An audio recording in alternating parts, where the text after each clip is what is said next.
कहिलेकाहीँ यस्तो हुन्छ नि, मनमा कुरा त हुन्छ तर मुखबाटै निस्किँदैन। भन्न खोजेको कुरा भन्न नसक्दा कस्तो होला? हो, यही समस्याको समाधान हो असर्टिभनेस अर्थात् दृढता। एउटा यस्तो कला हो जसले हाम्रो सम्बन्धलाई सुमधुर बनाउँछ, तनाव घटाउँछ। लाउनुहोस्, आज यही महत्त्वपूर्ण सिपबारे अलि गहिरिएर कुरा गरौँ। मलाई लाग्छ यो अनुभव हामीमध्ये धेरैले गरेका छौँ। कुनै कुराकानीमा आफूले बोलेको कसैले सुनेन जस्तो लाग्ने वा आफू एकदमै शक्तिहीन भएको महसुस हुने। यो एकदमै सामान्य कुरा हो। जब हामी आफ्ना विचार वा भावनाहरूलाई भित्रभित्रै दबाएर राख्छौँ नि, त्यसले मनमा एक किसिमको छटपटी र असहायपन पैदा गर्छ। एकदम सही कुरा। यो केवल एउटा मनको भावना मात्रै होइन, यो त एउटा कटु यथार्थ हो। जब हामी राम्रोसँग संवाद गर्न सक्दैनौँ, त्यसले निराशा र खिन्नता मात्र ल्याउँदैन, कहिलेकाहीँ त हामीलाई साँच्चै शक्तिहीन नै बनाइदिन्छ र यसको असर हाम्रो सम्बन्ध र मानसिक शान्तिमा सिधै पर्छ। तर के होला यदि त्यस्तो कुनै तरिका हुन्थ्यो जसले गर्दा हामी आफ्नो कुरा पनि राख्न सकौँ र अरूको सम्मान पनि नगुमाओस्? हो, खुसीको कुरा के छ भने यस्तो तरिका छ र त्यसैलाई भनिन्छ असर्टिभनेस वा दृढता। यो आफ्नो कुरा मात्रै राख्ने होइन, यो त अरूको सम्मान गर्दै आफ्नो विचार प्रस्तुत गर्ने एउटा गजबको कला हो। ल, अब सञ्चारका 3 शैलीहरूबारे कुरा गरौँ जहाँ हामीले सन्तुलन खोज्नुपर्ने हुन्छ। हामी सबै दिनौँ कुराकानी गर्छौँ, तर सायद हामीले याद गरेका छैनौँ होला हामी प्राय 3वटा शैलीमध्ये कुनै एउटा प्रयोग गरिरहेका हुन्छौँ। आउनुहोस् आज पत्ता लगाउँ कि ती 3 शैलीहरू के हुन् र कसरी हामीले सही सन्तुलन भेट्टाउन सक्छौँ। यो तालिकाले त हाम्रो सञ्चार शैलीलाई ऐना नै देखाइदिन्छ। हेर्नुहोस् त, पहिलो छ प्यासिभ अर्थात् निष्क्रिय शैली। यो भनेको कस्तो भने झगडाबाट बस्नलाई आफ्नै भावना लुकाउने, ल भइगयो अरूको खुसी नै मेरो खुसी भन्ने जस्तो। दोस्रो छ एग्रेसिभ वा आक्रामक शैली। यहाँ चाहिँ मेरो कुरा नै माथि पर्नुपर्छ, मेरो आवश्यकता नै सबभन्दा ठुलो हो भन्ने सोच हुन्छ।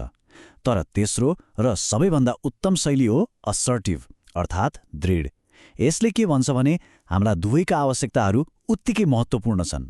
हो, यही शैलीले नै इमानदारी र सम्मानलाई सँगसँगै लिएर हिँड्छ। अब यो उदाहरण हेरौँ न, कति प्रष्ट छ। एउटै अवस्था तर 2 फरक प्रतिक्रिया। पहिलो म्यानेजर सिधै मूर्खहरू भनेर आक्रमणमा उत्रिन्छन्। यो त सरासर आक्रामक शैली भइहाल्यो। तर दोस्रो म्यानेजरले के भन्छन्? तपाईहरूले लक्ष्य पूरा नगर्दा म दुखी छु, के भयो? हेर्नुहोस् त, यो हो दृढ सञ्चार। यसले दोष खोज्दैन, समाधान खोज्छ। यहाँ एउटा एकदमै रोचक कुरा छ।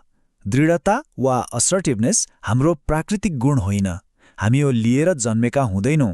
हाम्रो दिमागको बनावट नै यस्तो छ कि खतरा महसुस हुने बित्तिकै कि त लड्न तयार हुन्छ अर्थात् आक्रामक बन्छ, कि त भाग्न खोज्छ अर्थात् निष्क्रिय बन्छ। त्यसैले दृढता भनेको एउटा यस्तो सिप हो जसलाई हामीले जानी जानी सचेत भएर सिक्नुपर्छ र अभ्यास गर्नुपर्छ। ल, अब अलिकति गहिराइमा जाउँ। दृढता के हो त? यो आफै हुन पाउने अधिकार हो। हामीले यसबारे कुरा त गर्यौं, तर वास्तवमा यसको मतलब के हो? यो बोल्ने एउटा तरिका मात्रै होइन, यो त आफू हुन पाउनुको अधिकार हो। आउनुहोस् यसको अर्थ र यसभित्र लुकेको दर्शनलाई अझ राम्ररी बुझौँ। एकदम सरल शब्दमा भन्नुपर्दा दृढता भनेको अरूको भावना र अधिकारको सम्मान गर्दै आफ्नो भावना र अधिकार व्यक्त गर्ने क्षमता हो। यो भनेको आफ्नो लागि उभिनु हो, तर अरूलाई होच्याएर वा कुल्चेर होइन। यो यस्तो बाटो हो जहाँ दुवै पक्षको जित हुन्छ। र यो दृढता हाम्रो एउटा आधारभूत अधिकारमा टिकेको छ। त्यो हो आफ्नो व्यवहार, विचार र भावनाहरूको मूल्याङ्कन आफैले गर्न पाउनु। हामीले अक्सर बिर्सन्छौँ कि हामीसँग केही अधिकारहरू छन्, जस्तै बिना कुनै स्पष्टीकरण नाइ भन्न पाउने अधिकार, आफ्नो मन बदल्न पाउने अधिकार, गल्ती गर्न पाउने अधिकार। हो, यी अधिकारहरूलाई बुझ्नु र अपनाउनु नै दृढतातिरको पहिलो कदम हो। ल, सिद्धान्तको कुरा त धेरै भयो। अब पालो हो व्यवहारको। यसलाई साँच्चीकै जीवनमा कसरी उतार्ने त? आउनुहोस् अब हामी दृढ बन्नका लागि चाहिने टुलकिट अर्थात् केही शब्द र कार्यहरू बारेमा कुरा गरौँ। हामीले के बोल्छौँ भन्ने कुरा जति महत्त्वपूर्ण छ, त्योभन्दा कैयौँ गुणा महत्त्वपूर्ण छ हामी कसरी बोल्छौँ। हाम्रो गैर मौखिक टुलकिट अर्थात् हाम्रो बडी ल्याङ्ग्वेज। सोच्नुहोस् त, काँध झुकाएर मसिनो स्वरमा बोलेको नाइको के अर्थ हुन्छ र? हुँदैन नि। त्यसैले आत्मविश्वास देखाउन आँखामा आँखा जुदाएर हेर्ने, शान्त तर दृढ स्वरमा बोल्ने र आफ्नो शरीरको मुद्रालाई सिधा तर आरामदायी राख्ने, यी कुराहरूले हाम्रो सन्देशलाई शक्तिशाली बनाउँछ र हो, सही समय पनि उत्तिकै महत्त्वपूर्ण छ। बडी ल्याङ्ग्वेज त मिलाइयो, अब पालो आयो शब्दहरूको। याद राख्नुहोला, शब्दहरूले पनि ठूलो महत्त्व राख्छन्। हाम्रो सन्देश सधैँ साङ्गुरो, वर्णनात्मक र सिधा हुनुपर्छ। घुमाएर फिराएर कुरा गर्दा वा दोषारोपण गर्दा सन्देशको मतलबै हराएर जान्छ। अब यो मलाई महसुस हुन्छ सूत्र हेर्नुहोस्। यो हेर्दा जति सरल छ नि त्यति नै शक्तिशाली पनि छ। यो सूत्र हो, जब तपाईँ अर्कोको व्यवहार मलाई मेरो भावना महसुस हुन्छ। यसले के गर्छ भने दोषारोपणबाट बचाउँछ।